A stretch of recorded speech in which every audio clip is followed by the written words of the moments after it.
Alrighty, I think we're recording now. So we have some notes that we're going to go over for today. Today we are going to start talking about another type of energy, and that energy is, so we talked about electricity a little bit last week, and we took a quiz and things like that.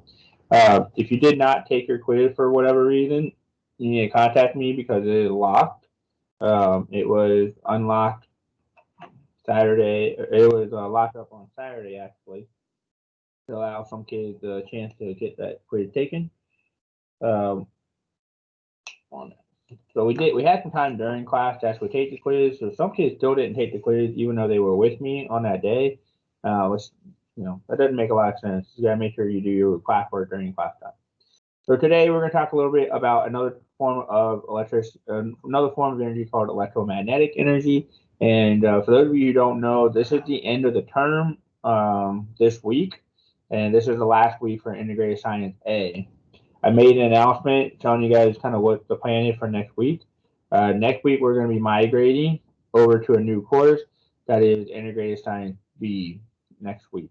So that's what we need to make sure that we are kind of getting ready for that. Because again, we're going to go to a totally different new course. And with that being said, this course is going to get locked, and this course is going to be done on Friday. So I'm not going to come back and look at stuff. I'm not going to come back and grade things and stuff like that. So if you have, for whatever reason, you need to get assignments completed or finished or done, they need to be finished by Friday. Okay, that's the last day of this course. Next Tuesday, you're off school on Monday. Next Tuesday, we're going to be doing integrated science B. All right, so just like last week, let me present this. We are going to do a couple of slides each day on Monday and Wednesday. Again, note the slides 2 through 12 today. We have a little activity we're going to work on today. Then we might kind of get together and regroup, depending on how much time we have left. Wednesday, we're going to do some more slides, more information, and then we have another weekly activity, and then we'll regroup. And again, depending on how much time that we have. Anything that we do not get finished in class is considered homework or work that you can do on Tuesday, Thursdays if you get some downtime for that. Again, you have everything that you need for this week on your weekly schedule except for the Friday quiz. The Friday quiz is the only thing that you don't have. And again, the Friday quiz is going to cover anything from these presentations, information from the data and the activities in class, anything that we kind of go over when question and answer session, things like that. All that information will be on the quiz itself. Some of you probably noticed that the quiz question made you think a little bit. Well, yeah, that's to make sure you're learning something. They're not all going to be straight from the notes themselves, but for most part, people did pretty well on the quiz. But not all the questions are going to be straight on the slides or whatever. You're going to have to think a little bit about that content. All right, so today we are going to talk a little bit about the last type of energy for this class, so to speak, in this unit, and that is electromagnetic energy. So, a quick review on energy, just to make sure we're good. We talked about this before in the past, but energy is the ability to do work, the ability to move something, the ability to do something. And that is what energy is, the ability to do work. And so, again, how do things work? How can we use things? That is energy. So, Earth, our planet, had two sources of heat energy. And the external source is the energy provided by the sun that's outside of our Earth. And the sunlight comes in and warms up and provides energy to Earth. That's an external source, and really that's about pretty much the only source of external energy that we get. Okay, we can get some light energy from stars and things like that, but not really enough to do anything with, not enough to work, essentially. Then Earth also has internal sources that we're going to talk about a little bit later in the year. But the internal sources of energy are radioactive substances that are here on the planet, and also compression heat energy inside the Earth. So Earth has the ability to, have what's called geothermal energy, and all the pressure going on inside of the layers of the Earth can create heat. And you guys probably know of magma and things like that. Well, those magma can do things. We can use them for this. So, all right, so new stuff is going to pop up on the next couple slides here. Again, I'm encouraging you to take some notes. I would encourage you to make a copy of this document and do whatever you want with it. I would encourage you to have a notebook, pen, or pencil. Jot down some things. If you have questions, put them in the chat box, raise your hand, whatever it is you need to do. You guys are on my screen over here, so that's the reason why I keep looking at it. But, if you guys have anything, just make sure you stop me and ask, okay? So today, we are talking about electromagnetic energy today. We talked about electricity. We talked about magnetism a little bit last week.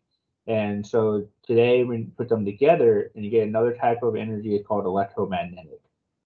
The electromagnetic energy, a type of energy, is given off in the form of transverse waves from all matter that's not at absolute zero. So everything gives off electromagnetic waves as long as they are not at absolute zero. And absolute zero is not 0 degrees Kelvin or 0 degrees Fahrenheit or Celsius. It is 0 degrees Kelvin. 0 degrees Kelvin is a measurement, is a temperature unit made by Lord Kelvin. And at 0 degrees Kelvin, everything stops moving. Even the electrons, even the protons and neutrons, everything stops moving at absolute zero, and everything matter essentially breaks down at absolute zero. We all know that water freezes at 0 degrees Celsius.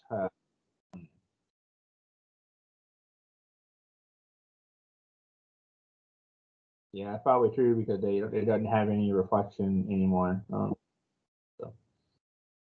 All right, so visible light, that what we see right now, what you're looking at on your computer screen, is a type of electromagnetic radiation that most of us are most familiar with.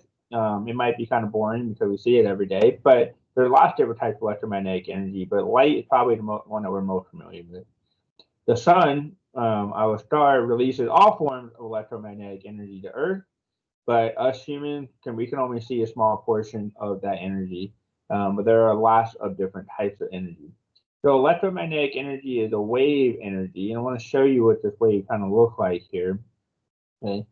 And it is a combination of electric energy and magnetic energy, and they are complementary to each other. They're not canceling each other out, but you see that they are perpendicular to each other, the two energy forms, and they move in a wave-like fashion. They move in a wave-like, kind of hard to get with two hands, but they move in a wave-like fashion together, and they complement each other in order to create electromagnetic energy. You got the electric energy, which is the blue, and the blue. You have the magnetic energy, which is the red, and they complement each other to make a form of energy called electromagnetic. And again, that should make sense. Electric has charges, magnetic field has charges. We got electric charges, electric field, magnetic field. They can interact with one another, and they do in the form of electromagnetic.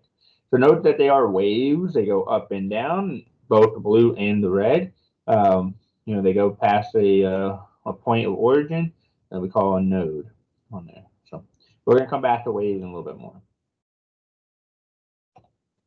So this is the electromagnetic spectrum. You may have seen this before in schools and on internets and things like that, all the different types of electromagnetic spectrum. Hopefully you can kind of see my mouse as I move around and point some things out. But our visible light, the electromagnetic radiation that we can see, is a very, very small portion of the electromagnetic energy wave. But electromagnetic energy waves can include anything from radio waves, X-rays, microwaves, infrared, ultraviolet, gamma, and I think I said most of them, infrared down there. All of these are forms of energy, and they're essentially forms of light energy. They're called electromagnetic energy. Okay? Radio waves, which are all around us, and they're literally all around us. That's how your cell phones work. That's how you get music on your car. You get radio waves all around us. The radio waves are really big, really long waves. Hey, they don't have a bunch of energy. They're not hurting you. They're not hurting your car. They're not doing anything else. But they're really long waves, really big waves. You can see the size of soccer fields and houses. They're really big. They don't have a ton of energy in them. Microwaves, which are next there after radio waves, they're a little bit smaller, but they're still pretty big. They're not really damaging or dangerous. Microwaves are also another way that we use for technology purposes, especially sonar and things like that. A lot of them use microwaves. a microwave oven, it does use microwaves, and what that's doing is the wave is vibrating the water molecules in your food, and that vibration causes the water molecules to warm up. But microwave ovens are relatively pretty safe, as long as you don't put yourself in one, which is kind of hard to do anyways. Infrared, you see that it's kind of red looking on them. Infrared is heat waves, and you probably have seen infrared stuff, especially if you play video games and that kind of thing, where you can see heat signatures given off of things. If you ever travel on a road during the hot summer, you ever look at your car during hot summer, you can actually see the waves rising. Those are infrared heat waves. The invisible light, we can see every, well, not everybody, but humans can see every color from Roy G. Biv, and there's not an infinite number of colors, but there's a lot of different colors that you can do. Some people are colorblind and can't really see them, but you put all those colors together, you get the color white. So it's not like art class where you put all the colors together, you get brown and black, but put all the light colors together, you get white, and that's essentially how rainbows work. Is that you take the white light from the sun and you scatter it through the rain, and you get a rainbow, which we'll talk a little more about later. Ultraviolet, that is, you can't really see ultraviolet here, but ultraviolet is what's called a sunburn to us humans. We're going to talk a little more about that this week as well. You have X-rays. X-rays, the waves are getting smaller and smaller and smaller and smaller and smaller as you go across. X-rays, they are starting to get a little bit more dangerous. So again, ultraviolet can burn our skin and things like that. X-rays can start going through our skin and stopping at our muscle level or at our bone level. Then we can take a picture when the X-rays don't go through our bone. We have to take a picture of that and kind of see what's happening. Again, getting exposed to a lot of X-rays is quite dangerous, but getting one or two X-rays a year or something like that is really not a big deal. But if you're a nurse or an X-ray technician, you really do need to make sure you stay out of the X-ray machine, and you'll learn all about that when you get that job. But again, you don't want those waves going through your body all the time. And then, of course, the very last one we have is gamma radiation. Gamma radiation is the most dangerous. It is incredibly small, and essentially it can go right through your cells, right through right through your cells, and it can damage your DNA as it travels through your cells and things like that. Again, you won't see it, you won't notice it unless you get exposed to a lot of gamma radiation. You're not going to turn into the Hulk or anything like that, but acute gamma radiation can kill you in a matter of minutes. The first thing you'll probably notice is your vision going out. Your eyes will start to kind of flicker a little bit, and you'll see spots on your eyes from gamma radiation. That's basically the gamma radiation destroying your eye cells. And then from there, there's a lot of internal bleeding that will end up happening because you're essentially putting little itty bitty tiny holes in your body when you do that. And so that's basically what happened with gamma radiation. People have died from gamma radiation. We're going to talk more about that throughout this week, especially from accidents with nuclear power plants, or nuclear bombs, things like that. It is quite dangerous. But again, the waves are really, really small and they're going right through you. So it is kind of cool, kind of interesting. There's a lot of uses for electromagnetic radiation, radio wave for communication, visible light, ultraviolet, X-ray. So again, we only see a small part of the wavelength, and the wavelength that we see, if you look on there, between 400 nanometers and 750 nanometers, and it's a really, really small portion of the electromagnetic spectrum, and we call that visible light. Okay. Again, you put all the colors of Roy G. Biv together, and you get the color white. All right, so quick some definitions in order to kind of understand what's going on with these waves is that first thing we need to know is wavelength. So wavelength is distance from one crest to the next crest, or distance between any two corresponding points on a consecutive wave. So you see on this one, the easiest way for me to measure wavelengths is start from top to top, and you're gonna do that. You're gonna do that later today. Just measure from top to top, and that will give you a wavelength. Note this one is higher energy, this one's lower energy. And the way I remember the energy, pretty common sense, but imagine you're a person walking on these hills, okay? Which one's going to take more energy? Walking up and down a bunch of hills are walking up and down one or two hills. Okay? And so the shorter wavelength, you have a lot more hills you have to walk up and down. It's going to require a lot more energy. And that is essentially what's going on. The smaller the wave, the more energy they're going to have with them.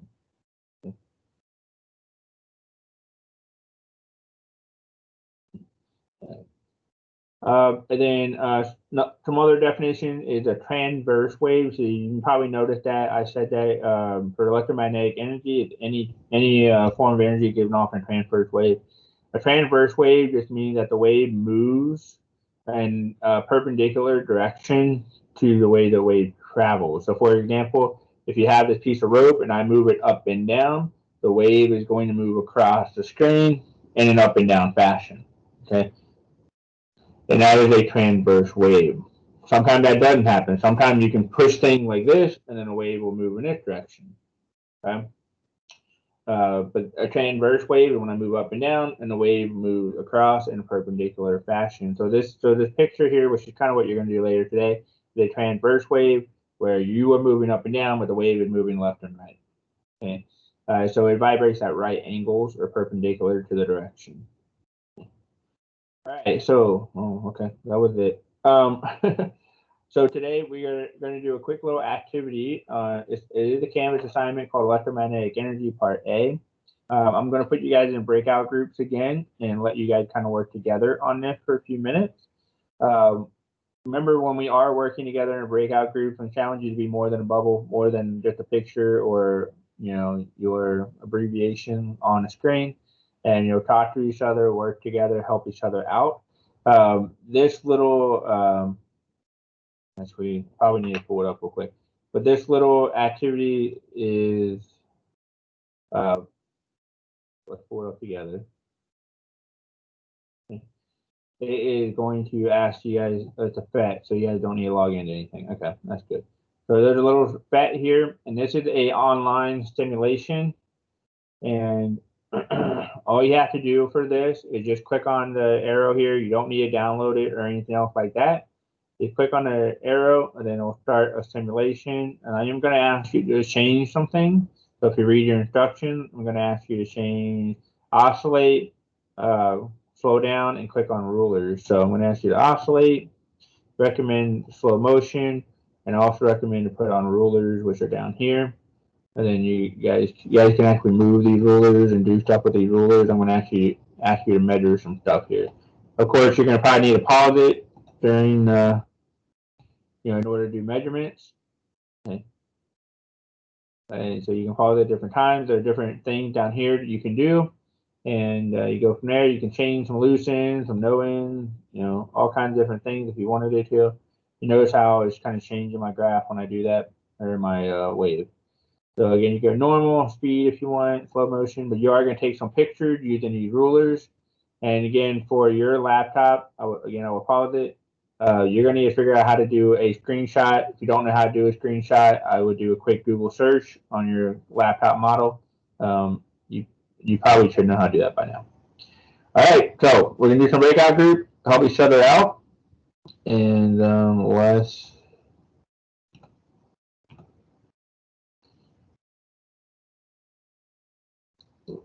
do 6. Let's do 6. We'll do 6 breakout rooms, and I'll come over and come see you guys.